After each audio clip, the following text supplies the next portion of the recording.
તમને પણ મને રમેશભાઈ કે આ નિમિત્તે રાખજો કાર્યક્રમ તે પણ હમણાં આવશે. થોડી વાર મેં કહ્યું પધારજો ને ગમે તેમ 10 મિનિટનો ટાઈમ લઈ તો કે સારું આવ્યું છે. એટલે આ વસ્તુ શું છે કે અમે એક નિમિત્ત છીએ તમારા સુધી પહોંચીએ, તમારા સુધી પહોંચીને અમે આ કાર્ય કરી ગયા. હવે આપણા આનો તરફદારવાળા વિરેનભાઈ જોશી સાહેબે તો ખરેખર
થોડી ચકે લાગજો.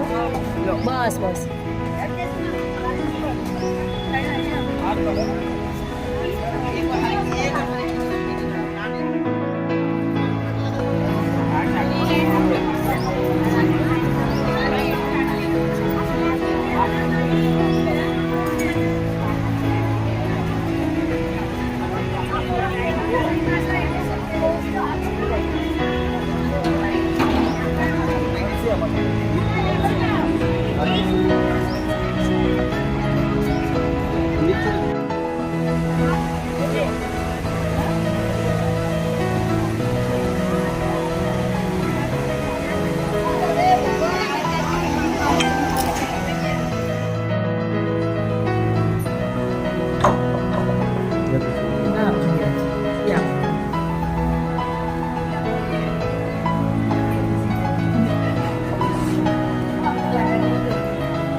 ઉપવાસમાં તો ખવાય ગયા.